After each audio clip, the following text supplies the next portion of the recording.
खिलाफ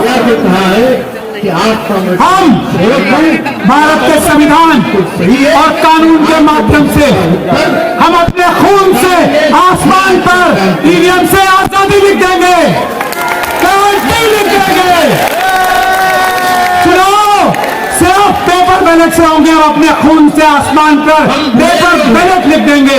ये भरोसा, ये विश्वास बढ़ेगी। मोदी जी में और बीजेपी के नेताओं में कहां से आता है कि वो कहते हैं अब की बार 300 पार तो 300 पार आ जाती है, और इस बार कह रहे हैं अब की बार 400 पार।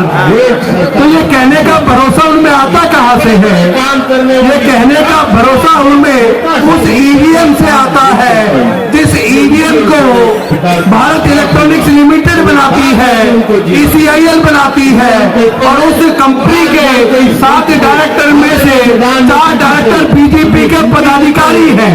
3 मंत्रालय जो बीजेपी के 4 पदाधिकारी उस कंपनी के 7 में से 4 डायरेक्टर हैं।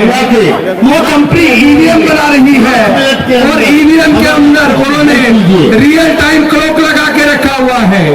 और ये जो 4 टेक्निकल एक्सपर्ट कमेटी के सदस्य हैं, जो IIT के प्रोफेसर हैं, वो लोग जो इस सॉफ्टवेयर को बनाते हैं, जो माइक्रो कंट्रोलर चिप जिसके अंदर ये सॉफ्टवेयर की सारी सिस्टम लगाया जाता है, लेकिन उसी के अंदर प्रोग्रामिंग करते वक्त ये प्रोग्राम फिक्स कर दिया जाता है कि फलानी तारीख को फला टाइम से फला टाइम के बीच जितनी भी वोट पड़ेंगी उसका 60% वोट वो बीजेपी को चला जाएगा।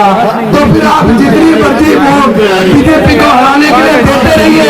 अगर वो कह रहे हैं अब की बार 400 पार, तो आपकी वोट की चोरी करके वो 400 पार चला जाएगा।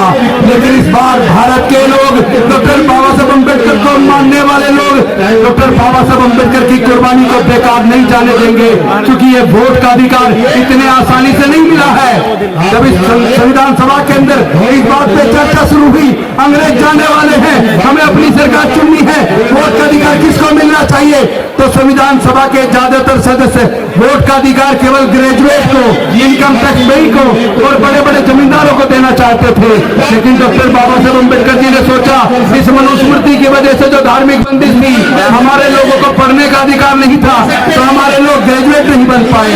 हमारे लोगों को व्यापार करने का अधिकार नहीं था, तो हमारे लोग व्यापारी नहीं बन पाए, तो इनकम टैक्स पेई नहीं बन पाए। हमारे लोगों को संपत्ति का अधिकार नहीं था, तो हमारे लोग जमींदार भी नहीं बन पाए।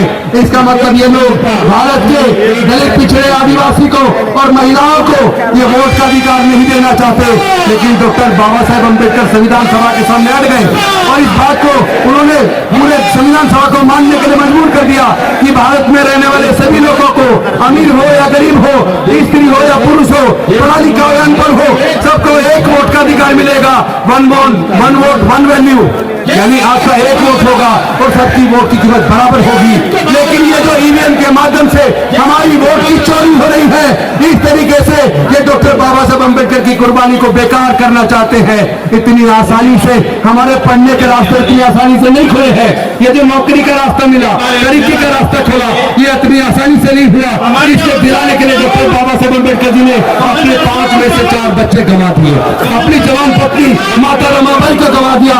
तो हमारा सब कुछ इन्होंने लूटा है। ये आप क्योंकि बाबा साहब ने जो रास्ता खोला था, इन्होंने शिक्षा को महंगा करके वो रास्ता बंद कर दिया, और सब कुछ प्राइवेटाइज करके नौकरी का रास्ता बंद कर दिया, ठेकेदारी पर फैला दी, और अब ईवीएम के माध्यम से हमारी वोट की ये चोरी करते हैं। मैं वामन मेश्राम जी का धन्यवाद करता हूँ। उन्होंने सबसे पहले ईवीएम के खिलाफ बैलेट पेपर वापस लाने का जो आंदोलन शुरू किया था, वो आंदोलन अब सफलता की तरफ बढ़ चला है। हम ना झुकेंगे, ना डरेंगे।